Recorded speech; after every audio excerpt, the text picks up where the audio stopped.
Bonjour à tous. Pourquoi Max Mathiasin se lance-t-il dans la bataille des régionales? Sur quel soutien pourra-t-il s'appuyer? Comment expliquer qu'il soit devenu un opposant du président sortant Harry Chalus après l'avoir soutenu en 2015? Max Mathiasin, député de la 3e circonscription et candidat au régional, est l'invité de Franc-Parler.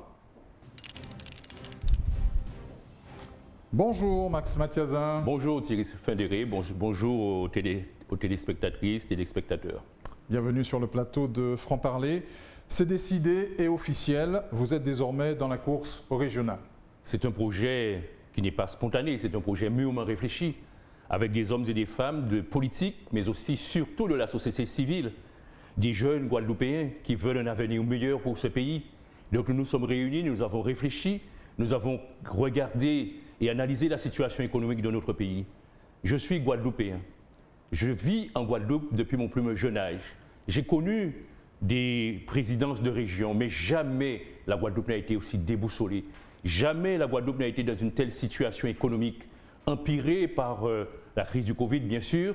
Mais lorsque je regarde ce pays, lorsque nous portons notre analyse sur le devenir, et il nous semble important de prendre une décision qui consiste à faire une proposition nouvelle pour la gestion de la région Guadeloupe. On croirait entendre Harry Chalus en juin 2015 là. Je ne suis pas Harry Chalus et pourtant Harry Chalus nous avait fait la proposition, la promesse qu'il y aurait quelque chose de différent pour la Guadeloupe, qu'on verrait poindre un jour nouveau. Il nous avait dit qu'il y aurait un changement d'avenir. Et qu'avons-nous constaté? Il nous avait proposé l'économie bleue et l'économie verte. Eh bien tout ça c'était un chèque en blanc et nous attendons encore. Autrement dit, les Guadeloupéens ont perdu espoir. Mais non seulement les Guadeloupéens ont perdu espoir, mais les Guadeloupéens, à travers ce mandat, ont vu bafouer leur dignité. Et puis, nous sommes des Guadeloupéens, nous avons le respect de nous-mêmes, le respect de ce que nous sommes, de ce que nous ont appris nos parents, nos grands-parents. On ne peut pas être un président de région et se comporter ou s'adresser n'importe comment à la population. Nous avons notre dignité, notre humanité, et je crois qu'au-delà de l'aspect économique, qui doit être un aspect extrêmement fort, mais nous avons un respect de retour à la dignité guadeloupéenne, au rassemblement guadeloupéen, pour mettre en place un vrai développement économique de ce pays. Cette décision, vous l'avez prise après mûre réflexion. Quel élément vous a convaincu d'y aller? Ce qui me convainc d'y aller, c'est que l'offre, de tout d'un côté, il y a le président sortant et qui a échoué dans cette mandature. Ah oui, carrément. Et il faut le constater. La Guadeloupe aujourd'hui, on nous dit que la Guadeloupe est en chantier. Mais lorsque vous n'avez pas de vision, une vision claire d'où vous voulez aller, eh bien il n'y a pas d'action. Eh bien les actions sont sporadiques, les actions sont parsemées. Il y a les moyens de la région, notamment les moyens financiers de la région, sont dépensés par-ci, par-là, sans une cohérence, sans un plan d'ensemble de développement pour ce pays. Ce que nous voulons, c'est redonner confiance à la classe économique guadeloupéenne, de redonner confiance à la jeunesse, faire en sorte que nous puissions approcher au plus près les communes, les communautés d'agglomération pour mettre en place un développement économique sur la base de nos potentialités et sur la base d'une microéconomie où nous pourrons suivre chaque projet pour la Guadeloupe. Voilà ce que nous disons et nous ne pouvons pas aujourd'hui bafouer la confiance que les Guadeloupéens ont mise en nous. Tenez, je prends un exemple. Nous n'avons jamais pu mettre en place, en tout cas l'équipe sortante n'a jamais pu mettre en place une véritable administration régionale. Il y a eu des changements d'organigramme au gré du temps. Moi, je veux valoriser les valeurs guadeloupéennes, les compétences guadeloupéennes et les mettre au travail, les mettre en cohérence au service de notre pays. Et je dis compétences guadeloupéennes parce que je suis indigné. Lorsque un ministre des Outre-mer envoie un courrier au président du conseil régional de la Guadeloupe en lui disant qu'aucun Guadeloupéen ayant déjà travaillé, technicien, ingénieur, enfin ce qui constitue nos valeurs, nos enfants, eh bien notre espoir, ne pourront travailler dans la nouvelle structure de l'eau qui va être mise en place en septembre. Alors je dis bien que tout ceci, c'est une forme délétère, c'est une forme de laisser aller, qu'on ne peut plus laisser continuer sur la Guadeloupe. On a vu comment vous avez bataillé pour être élu député de la 3e circonscription. C'est le combat politique de votre vie, là. Qu'avez-vous approuvé? Non, ce n'est pas. Je suis député et Qu'est-ce que vous avez approuvé? Non, je suis député et chaque jour à l'Assemblée nationale, je me bats. Quand je prends l'avion, je pense à la Guadeloupe, je pense à la mission qui m'a été confiée par le peuple. Et j'ai été élu député, rappelez-vous dans quelles conditions? J'ai été élu député comme je me présente aujourd'hui aux élections régionales, parce que quand j'ai été élu député, je ne me suis pas appuyé sur un parti, bien que je sois soutenu par le PPDG, par le parti Paré, par le Parti socialiste guadeloupéen. Mais le plus important, c'est la composition que nous allons faire de cette liste, où il y aura des personnes de la société civile, où nous sommes au-delà du politique, où nous voulons offrir et dire aux Guadeloupéens que c'est là l'expression de la citoyenneté politique, société civile, techniciens guadeloupéens, compétences guadeloupéennes. Et simplement, ceux qui font la Guadeloupe, par exemple les marins-pêcheurs de la Guadeloupe, les agriculteurs de la Guadeloupe que nous avons consultés et que je rencontre et qui me reçoivent spontanément, eh bien, je crois que beaucoup de Guadeloupéens attendaient cet espoir. Et cet espoir aujourd'hui, c'est l'équipe que j'ai l'honneur de conduire. Oui. Et plus précisément, vous y allez avec qui? Eh bien, je viens de vous dire que je vais avec les partis. Des noms. Et des partis qui me soutiennent. Eh bien, demain, lorsque nous allons présenter la liste dans quelques jours, vous verrez quels sont ceux qui nous soutiennent. Tout n'est pas terminé, puisque vous savez que la date de dépôt définitive de la liste sera le 10 du mois prochain. Donc, nous discutons, nous avançons dans la confection de cette liste. Mais ce que je veux vous dire, c'est que cette liste sera d'abord une liste citoyenne, une liste composée de personnes, de personnalités politiques, du monde bien sûr politique, mais également des personnalités jeunes et moins jeunes de la société civile qui composent la société guadeloupéenne. Il faut vous définir comme un candidat de centre-gauche ou comme un électron libre? Je ne suis jamais un électron libre. J'appartiens à la Guadeloupe, avant tout. Et c'est les Guadeloupéens qui ont fait de moi le député que je suis. Je dois ce que je suis à la Guadeloupe. J'y suis né et mon cœur reste attaché à ce pays, à sa population. Et si j'étais un électron libre, les Guadeloupéens ne m'auraient pas reconnu en 2017 pour faire de moi le député de la 3e circonscription, le député le mieux élu en termes de suffrage exprimé dans sa circonscription. Par conséquent, je suis porté par le peuple qui m'accueille, qui depuis quelques interviews, eh bien, m'appelle spontanément, répondent à mon invitation, comme cette voix nouvelle que les Guadeloupéens attendaient. Eh bien, nous entendons faire entendre cette voix et c'est ce que nous nous attachons à faire. Max Mathiazin, en quoi la majorité régionale sortante que vous avez, on va le rappeler, permettez qu'on puisse insister dessus parce que c'est important, majorité sortante que vous avez contribué à faire élire contre votre propre camp en 2015, en quoi cette majorité régionale a-t-elle failli? Ce n'était pas contre mon propre camp. Je vous rappelle que j'avais déjà quitté. Quand même. Non, j'avais quitté la fédération du Parti socialiste dans des conditions que je ne rappelle pas ici. Mais ce que je voudrais vous dire, ce n'était pas contre mon camp, puisque Harry Chalus était sur la liste de Victor Lurel, la liste socialiste. Donc ce n'était pas contre mon camp. Et quand Harry Chalus était sur cette liste, il était du bon côté, et quand il s'est présenté, il était du mauvais côté. Par conséquent, pour la Guadeloupe, ce n'est pas une question de camp. Il s'agit de faire gagner la Guadeloupe. Il s'est présenté avec une popularité et des propositions nouvelles et un certain dynamisme. On y a cru parce qu'il fallait absolument changer le style d'un président qui avait été ministre et qui faisait montre d'un autoritarisme à nul autre pareil sur la Guadeloupe, et bien qu'il ne dialoguait plus avec la Guadeloupe, mais qui dialoguait avec lui-même. À ce moment-là, il fallait mettre en place des éléments pour aller vers le changement. Pour autant, l'espoir est déçu, vous en conviendrez, mais le Guadeloupéen le constate aussi. Nous aurions cru que cette équipe aurait pu mettre en place une cohérence pour le développement du pays. Nous aurions cru que nous pourrions accéder à l'eau potable pour tous les Guadeloupéens. Nous aurions pu désengorger la Guadeloupe. Je prends l'exemple de l'Aboucan. J'entends l'actuel président, le président de la région, dire que nous mettons 10 minutes pour arriver de Sainte-Rose à Pointe-à-Pitre. Ceci est extrêmement faux. Moi, j'arpente cette route tous les jours. Eh bien, c'est 1h30 pour arriver, en tout cas de Déhais où j'habite, puisque je suis de Déhais, à Jarry. Par conséquent, ceci est du saupoudrage. On se précipite parce que l'élection arrive. On met la Guadeloupe en chantier comme certains maires ont l'habitude de faire. Ce sont de vieilles habitudes politiques où on va boucher un trou par là, nettoyer un caniveau de l'autre côté, dépenser de façon dispendieuse l'argent des Guadeloupéens en courant au secours soi-disant des Guadeloupéens. Mais lorsqu'on met 300 000 euros uniquement pour une phase de l'agriculture, par exemple, les melonniers, alors que les petits agriculteurs souffrent, alors que les enfants qui font des études, nos enfants que nous avons envoyés à Paris au Canada, à qui la région promet, par exemple, 3 000 à 4 000 euros, et pour lesquels les parents ont contracté un prêt, eh bien les enfants attendent toujours et nous attendent. Alors moi, je veux être au plus près des Guadeloupéens. Et ce que je veux faire, c'est mettre le Conseil régional à la disposition de la Guadeloupe. Et c'est pour ça que l'une de nos premières propositions, et pas des moindres, c'est que dans chaque circonscription électorale de la Guadeloupe, c'est-à-dire Nord, Sud, Grande-Terre, Sud, Basse-Terre, Nord, et Grande-Terre, Sud, Grande-Terre, eh bien nous allons mettre une véritable décentralisation de la région pour que nous soyons au plus près du citoyen, au plus près des communes, au plus près des élus de proximité. Président de région, vous auriez fait mieux en dépit de la crise du Covid?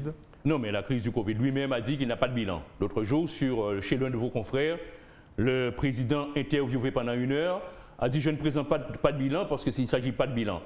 J'aurais mis plus de cohérence. J'aurais eu le souci de faire en sorte que les Guadeloupéens soient moins déboussolés. J'aurais fait en sorte que nous gardions la dignité, ce que nous sommes. Je n'aurais pas accepté un tel courrier sans réagir en disant « mais j'avais reçu le courrier et je ne l'ai même pas lu ». J'aurais expliqué aux Guadeloupéens que les 400 millions d'euros promis par le président de la République pour l'eau, c'était un mensonge, parce que nous attendons toujours ce chèque. Peut-être que le chèque est libellé et pas encore signé. J'aurais en tout cas eu le souci d'être à côté des Guadeloupéens, d'abord pour porter dans une cohérence avec les îles du Sud, avec Marie-Galante, avec la Désirade, avec les Saintes, pour que nous puissions ensemble développer notre pays et faire en sorte que nous gardions notre dignité. Et je n'aurais pas accepté non plus que tous les postes en Guadeloupe, systématiquement, soit que les Guadeloupéens soient éjectés de tous les postes des services déconcentrés de l'État. Donc j'aurais été vigilant sur cette question et puis j'aurais parlé à l'État. L'État a quand même une responsabilité dans la question de l'eau en Guadeloupe. On sait qui a géré l'eau. Et pourquoi laisser souffrir un peuple, une population, alors que nous sommes en situation de Covid? Eh bien, j'aurais parlé d'une voix forte, comme j'ai l'habitude de le faire, comme je parle à l'Assemblée nationale, en faveur de mes concitoyens. Pour parler de ce dossier de l'eau, il est en voie de règlement, non? Il est en voie de règlement, mais ce que l'on ne dit pas aux Guadeloupéens, c'est que c'est un dossier qui prendra au moins une dizaine d'années à être réglé. Or, on s'est précipité en disant nous avons le SME de l'eau. Et puis, nos concitoyens ne peuvent pas siéger dans cet organisme, c'est-à-dire les consommateurs. Les consommateurs payent toujours 1%. Dites-moi pourquoi les consommateurs guadeloupéens, les usagers de l'eau payent toujours 1% d'octroi de mer sur l'eau. Il faut abolir ces 1% d'octroi de mer. Et dès que je serai, je l'espère, quand les Guadeloupéens me feront confiance, président de la région, nous allons abolir cette taxe sur les factures d'eau des Guadeloupéens. Alors, ce qu'il y a, je précise que nous mettrons tous les moyens de la région, nous disposons de la région, pour prendre nos responsabilités sur la question de l'eau. Votre candidature, Max Mathiazin, c'est celle du courage, celle qui s'affranchit des procédures judiciaires pendantes qui vous visent? Il n'y a pas de procédure judiciaire qui me vise. J'ai demandé moi-même, et je m'explique tous les jours, et les Guadeloupéens vont en moi, parce que je garde cette popularité en Guadeloupe, cette sympathie, parce que les Guadeloupéens voient en moi, avant tout, un homme honnête, intègre, où on a voulu me mêler d'affaires pour m'empêcher d'être ce que je suis aujourd'hui, pour m'empêcher d'arriver où je suis. Mais comme vous le savez, j'entendais déjà dire Mathiazin est gênant, parce que j'ai pris des positions fortes. J'ai pris des positions pour empêcher la taxation de l'eau à Paris pour les Guadeloupéens. J'ai pris des positions contre les radars Tourelle. J'ai pris des positions pour dire qu'il faut que les Guadeloupéens puissent trouver leur place au soleil, sur le soleil guadeloupéen. Eh bien, sans doute, on a voulu me faire payer. Mais comme je suis un homme intègre, parce qu'en ces petits amants moins, eh bien, je peux regarder ma famille en face et les Guadeloupéens en face pour leur dire que tout le monde reconnaît que je suis innocent. On pourrait penser que avec cette candidature, que vous défiez la justice. Je ne défie personne. C'est un défi à moi-même, parce que ce n'est jamais facile, mais aujourd'hui, c'est un appel que je réponds, un appel du cœur, parce que j'aime ce pays qui m'a vu grandir. J'ai vu des présidents de région, mais jamais je ne nous avais vu manquer de respect. Un président de région, ce n'est pas un animateur, etc. C'est d'abord quelqu'un qui prend la responsabilité du pays. Ce n'est pas et qui dialogue avec ses concitoyens pour mettre en œuvre le développement du pays. Des élus socialistes militent pour que le PS discute avec vous. Ils vous voyaient même comme un candidat de rassemblement. Rien n'est possible avec la Fédération socialiste? Je ne sais pas. Moi, j'ai rencontré Victorin Lurel et Mme Borel le 6 mars. On s'est promis de se revoir dans les 15 jours. Au bout du 18e jour, j'ai envoyé un courrier à Mme Borel parce qu'elle était désignée première des socialistes. Alors que M. Bouidé était dans ses difficultés, elle m'a dit d'aller voir Bouidé. 15 jours plus tard, je lui ai envoyé un courrier. Je l'ai appelé avant-hier. Elle m'a dit qu'elle vient sauver la Guadeloupe. Alors, comme elle vient sauver la Guadeloupe, moi, je viens humblement me mettre au service de la Guadeloupe.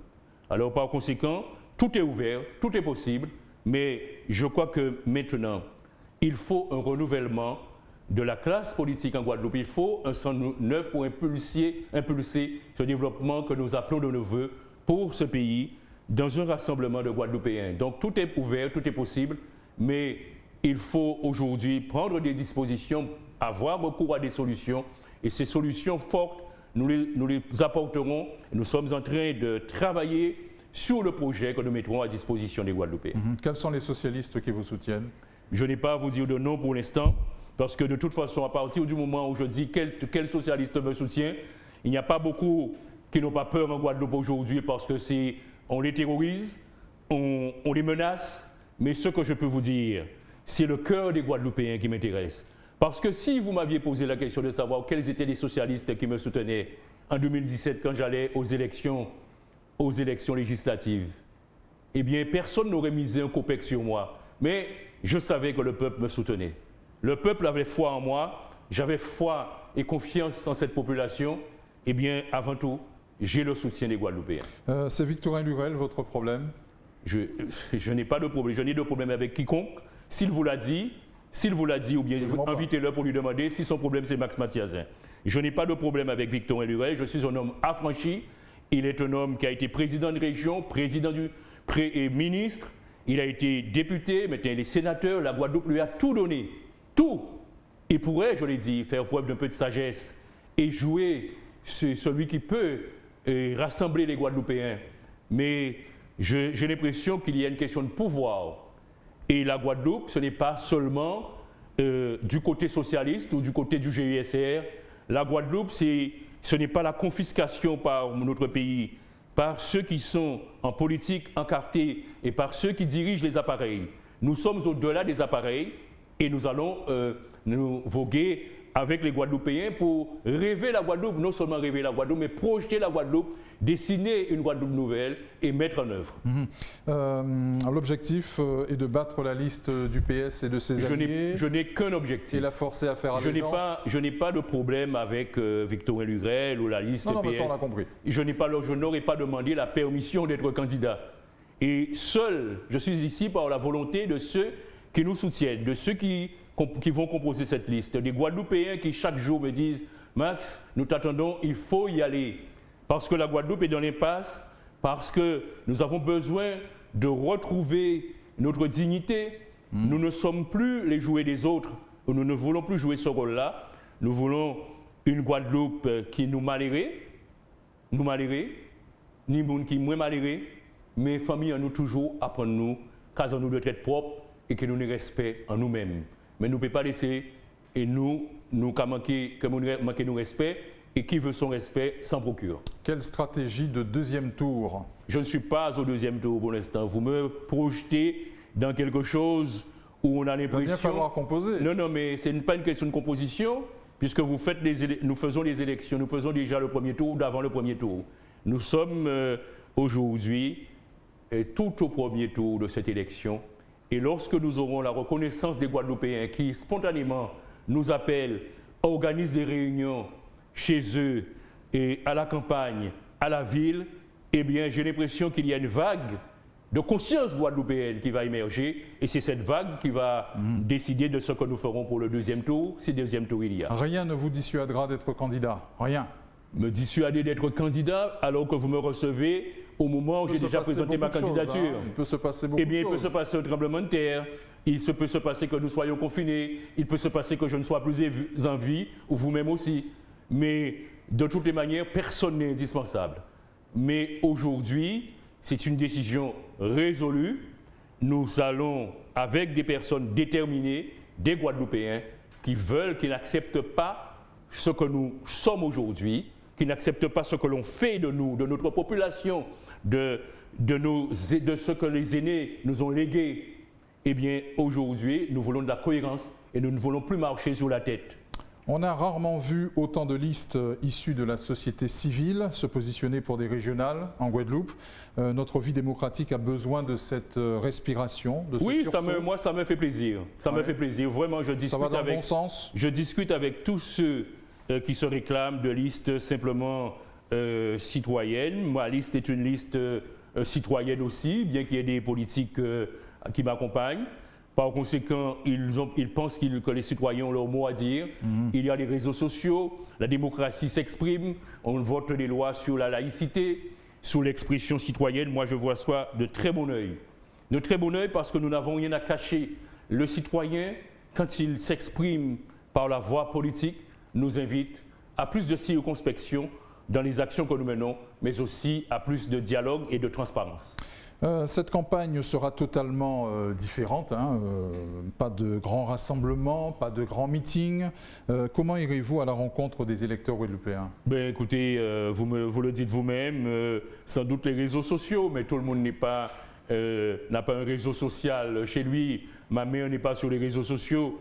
Mais j'espère tout simplement que nous pourrons nous adresser aux Guadeloupéens par petits groupes. Nous pourrons circuler dans les rues. Le président de la République a parlé du mois de mai. Nous faisons des efforts en ce qui concerne le Covid. Eh bien, nous verrons comment cette campagne va se dérouler. Personne ne peut présager de l'avenir. Mais ce que je dis aux Guadeloupéens, c'est de continuer à prendre des précautions contre cette pandémie. Merci Max Mathiazin d'être venu sur le plateau de Franc-Parler. Merci. Merci à vous de nous avoir suivis. L'actualité continue sur Éclair TV.